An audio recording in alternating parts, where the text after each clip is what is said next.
आप सभी को मेरा नमस्कार। मैं आपका दोस्त अनुज कुमार और आप देख रहे हैं अपना खुद का चैनल एबीएन न्यूज़ भारत, हर कदम आपके साथ। आखिर हमारे देश में जो सबसे बड़ा डिक्टेटर है या तानाशाह है, क्योंकि बहुत से लोग नहीं जानते कि डिक्टेटर का मतलब क्या है। तो डिक्टेटर का मतलब है तानाशाह।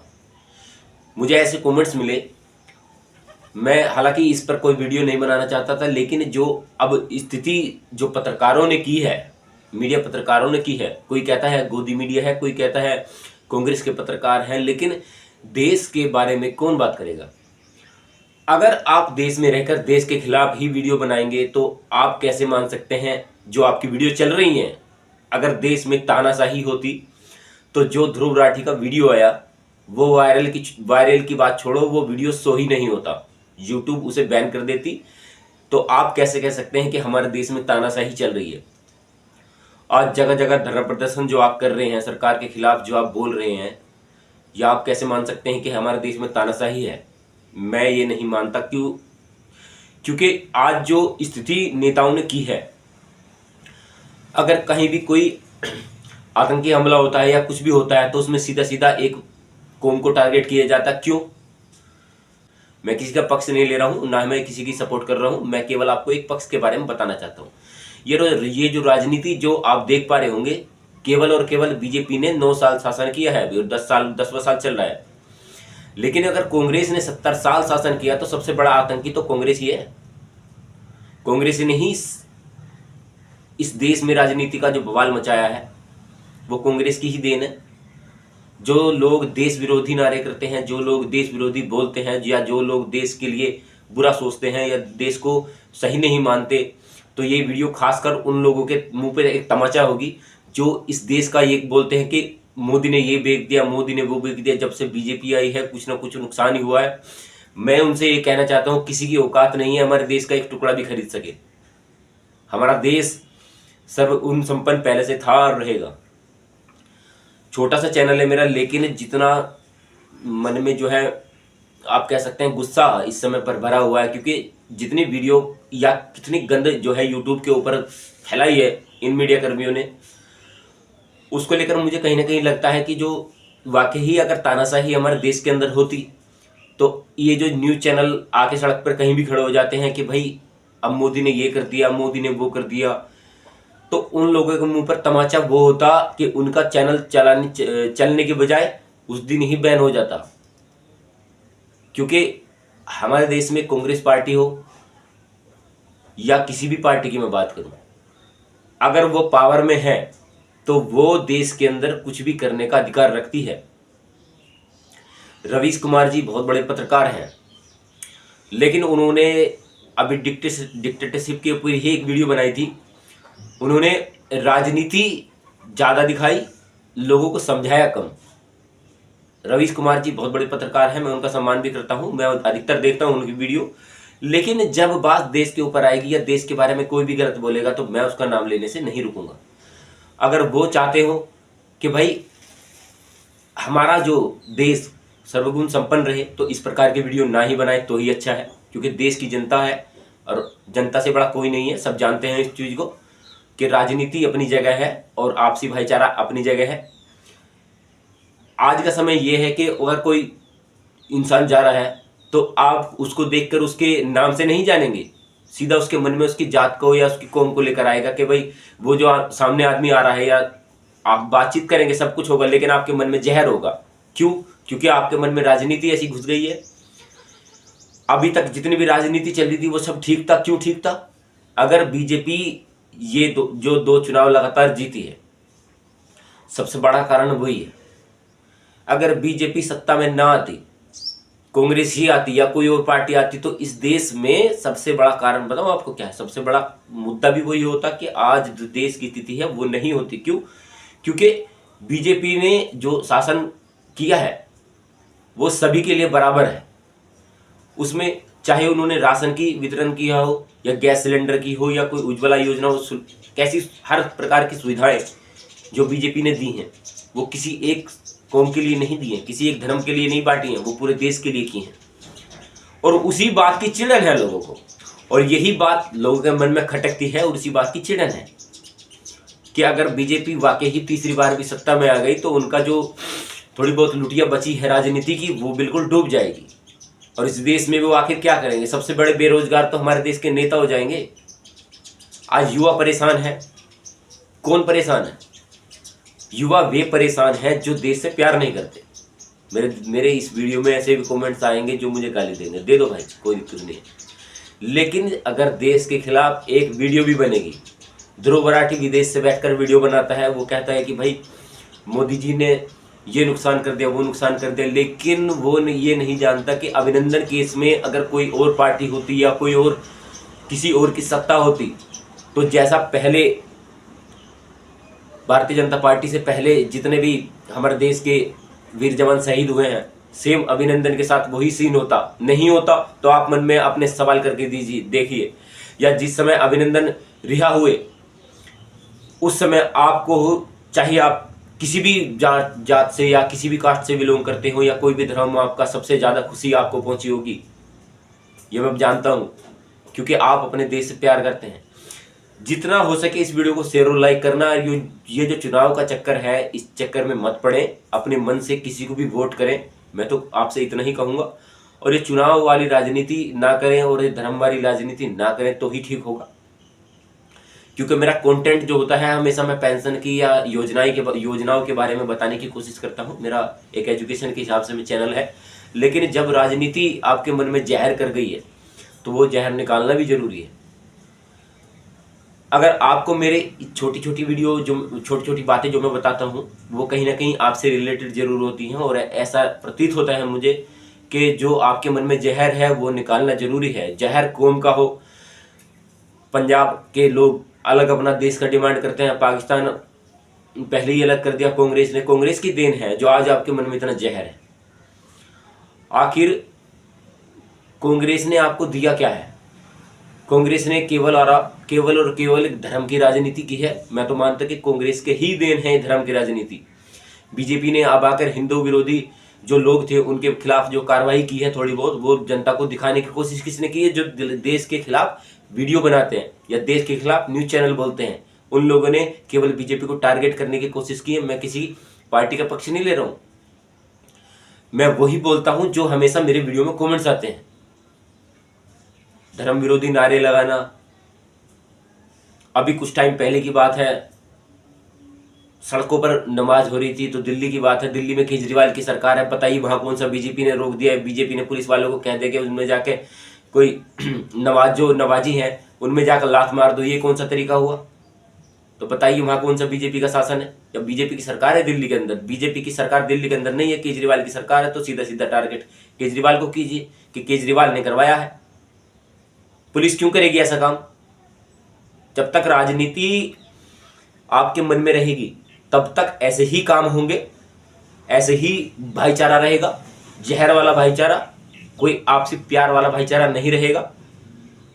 तो आपस में हमेशा प्रेम और सम्मान के साथ रहें। अब बात करते हैं 2024 जो लोकसभा चुनाव होने वाले हैं, उसके अंदर आपके मन में जितना भी जहर होगा शायद मैं इस वीडियो के माध्यम से निकाल सकूं, क्योंकि मैं नहीं चाहता कि आप आपस में देखकर एक दूसरे के मन में ईर्ष्या हो कि वो मुसलमान है, वो हिंदू है, वो सिख है, वो ईसाई है। इस चीज़ का भाईचारा केवल 26 जनवरी को दिखाई देता है, उसके बाद जो, या 15 अगस्त को दिखाई देता है। उसके बाद जो हमारे देश में 363 दिन, छुट्टी उट्टी काट के सब मान लो 363 दिन टोटल करके, 363 दिन आपके मन में जहर रहेगा। तो 2 दिन में जो आपका देश प्रेम जागता है वो क्यों जागता है? क्या जरूरत है उसकी जगाने की? स्कूलों में, कॉलेजों में या सरकारी दफ्तरों में या प्राइवेट दफ्तरों में इनमें झंडा फहराया जाएगा और क्या जरूरत पड़े? क्या जरूरत पड़ेगी? क्यों जुलूस निकालते हैं सड़कों पर? आपको जरूरत क्या है जब आप देश से प्यार नहीं करते? मत उठाइए तिरंगा। अगर आप देश से ही प्यार नहीं करते तो फायदा क्या उस चीज का? अपने देश पर इतना बड़ा बड़ा तिरंगा आपने लगाया है, उस देश का सम्मान आपके मन में नहीं है। चलिए बात करते हैं लोकसभा चुनाव के बारे में, थोड़ी सी चर्चा करेंगे। अगर आपको लगे कंटेंट शेयर करने लायक है तो इस वीडियो को शेयर और लाइक करना। और डिक्टेटरशिप की जैसी परिभाषा मैंने आपको दी है, मैंने दोनों पक्ष रखे, और हालांकि ये एक्सप्लेन करने की कोशिश भी की है कि कहीं ना कहीं आपको इससे कुछ सीख मिले। मैं एजुकेशन पर्पस के हमेशा वीडियो बनाता हूँ और हमेशा वही कंटेंट उठाने की कोशिश करता हूँ जो कहीं ना कहीं आपके बेनिफिट वाली साबित हो। देश में कब हुआ पहला आम चुनाव, कई सीटों पर जीते थे 2 सांसद। जानिए क्या था इस सिस्टम का मकसद। आज का जो सिचुएशन है हमारा, एक सीट पर एक कैंडिडेट जीतता है, लेकिन पहली जो सिचुएशन थी या शुरुआत थी सिचुएशन की, उस पे एक सीट पर 2 कैंडिडेट जीत सकते थे। कांग्रेस ने 1952, 1957 और 1962 और 1967 और 1971 में हुए लोकसभा चुनाव में जीत हासिल की थी। पहले के 3 चुनावों के दौरान पंडित जवाहरलाल नेहरू प्रधानमंत्री बने। 1967 में हुए चौथे आम चुनाव में इंदिरा गांधी प्रधानमंत्री बनी। अब लगातार कांग्रेस का ही शासन था, कांग्रेस ने ही राजनीति की है, कांग्रेस ने ही बंटवारा किया है, कांग्रेस के शासन में ही देश आजाद हुआ है, कांग्रेस के शासन में ही आपसी मतभेद हुआ है, कांग्रेस के शासन में आप हिंदू थे, आप मुसलमान थे, सब कांग्रेस के शासन में हुआ है। लेकिन 70 साल में कांग्रेस ने शासन किया है, लेकिन कांग्रेस आज भी ठीक है। आपकी नज़रों में कांग्रेस आज भी ठीक है। देश के जो आम नागरिक है या जो देश से प्रेम नहीं करते, उनकी नज़रों में कांग्रेस आज भी ठीक है। क्यों? क्योंकि वो धर्म के नाम पे राजनीति करती है। कांग्रेस ने अभी कहा था, कांग्रेस के नेता ने ही कहा था, कुल राहुल गांधी ने कहा था कि जो अगर हम देश हमारा जो पूर्ण सत्ता के साथ बहुमत आ गया तो हम देश में जो जातीय जनगणना करवाएंगे। आखिर मैं जानना चाहता हूँ जातीय जनगणना की जरूरत क्या है। जातीय जनगणना आप इस आधार पर कहेंगे हमारे देश में सिख इतने हैं, ईसाई इतने हैं, मुसलमान इतने हैं, फिर किसकी बात आएगी? फिर हिंदुओं की बात नहीं आएगी। फिर जो बात आएगी ब्राह्मण इतने हैं, क्षत्रिय इतने हैं, बणिये इतने हैं, जाट इतने हैं, अन्य इतने, मतलब ऐसी जातीय जनगणना का फायदा क्या जो आप 3 कौम को एक जगह रखे हुए हैं और एक कौम को बांट दिया आपने। मैं आपसे इतना ही कहना चाहता हूँ, राजनीति के चक्कर में ना पड़े। जो भी है सही है, और जो भी आपके मन में सवाल हो या जैसा भी हो कंटेंट हो, आप जो मन में सोचें या जिसको आप वोट करें उसको सब पूरे सपोर्ट से करें और उसी के साथ रहें। थोड़ी सी और चर्चा करते हैं लोकसभा चुनाव के बारे में, पहले क्या थी और अब क्या राजनीति चल रही है। भारत का संविधान औपचारिक रूप से नवंबर 1949 में स्वीकार किया गया था। इसे 26 नवंबर 1950 को लागू किया गया। इसके बाद देश में चुनाव की प्रक्रिया शुरू की गई। लोकसभा और राज्यसभा की विधानसभाओं के लिए पहला आम चुनाव साल 1952 में हुआ था। कांग्रेस ने 1952, 1957, 1962, 1967 और 1971 में लोकसभा चुनाव में जीत हासिल की थी। पहले के 3 चुनावों के दौरान पंडित जवाहरलाल नेहरू प्रधानमंत्री बने। 1967 में हुए चौथे आम चुनाव में इंदिरा गांधी प्रधानमंत्री बनी। साल 1969 में कांग्रेस पार्टी में विभाजन हुआ और इंदिरा गांधी को पार्टी से निकाल दिया गया। ये शायद बात आप नहीं जानते, क्योंकि हमेशा जो है इतिहास को दबाने की कोशिश की है। राजनीति के चक्कर में इतिहास को दबाने की कोशिश की गई है, और कोई भी पार्टी या कोई भी आपके सामने वो बात नहीं रखेगा जो उसके नुकसान वाली हो। 1967 तक होते थे लोकसभा और विधानसभा के चुनाव। साल 1967 तक लोकसभा और राज्यसभा की विधानसभाओं में चुनाव एक ही समय पर होते थे। 1967 में कांग्रेस तमिलनाडु और पंजाब और उत्तर प्रदेश कई राज्यों में हार गई थी। सत्ता छोटी पार्टियों के हाथ में चली गई थी। हालांकि छोटे दलों के नेतृत्व वाली गैर कांग्रेसी राज्य सरकारें स्थिर नहीं थी और कई राज्यों में मध्यावधि चुनाव कराने पड़े।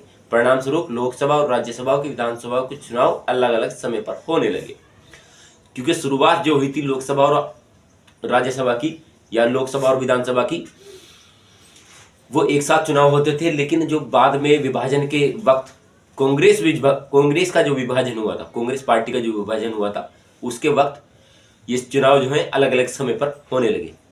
अब साल आता है 1969 में राष्ट्रपति चुनाव में इंदिरा गांधी चाहती थी कि वीवी गिरी को राष्ट्रपति बनाना चाहिए, पर पार्टी में सक्रिय सिंडिकेट ने नीलम संजीव रेड्डी को राष्ट्रपति का पदाधिकारी का उम्मीदवार बनाया था। तब इंदिरा गांधी ने बगावत कर दी और रेड्डी हार गए। मोरारजी देसाई को वित्त मंत्री पद से हटाने के बाद ही सिंडिकेट के नेता इंदिरा से नाराज थे। रेड्डी की हार ने उन्हें और परेशान कर दिया। उन्हें लगता था कि अगर प्रधानमंत्री ही पार्टी के नेता को सपोर्ट नहीं करेंगे तो कौन करेगा। ऐसे में 2024 के लोकसभा चुनाव के पास आते ही अगर हम देश में कुछ ऐसे लोकसभा चुनाव की बात करें तो देश में लोकसभा चुनाव में एक सीट पर 2 सांसद भी जीतते थे। यह चुनाव अपने आप में अनोखा था।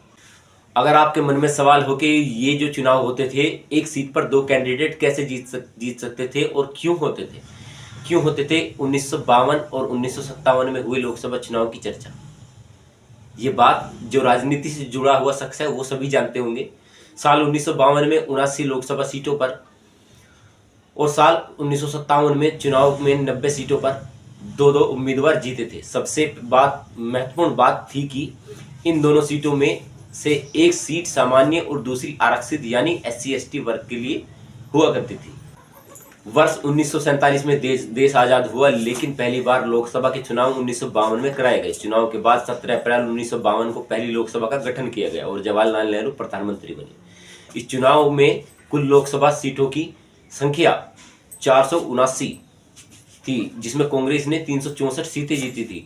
इस चुनाव में 79 लोकसभा सीट ऐसी थी जिन पर दो सांसद जीते थे, यानी एक सांसदीय सीट पर 2 सांसदीय। हालांकि साल 1962 में व्यवस्था समाप्त कर दी गई।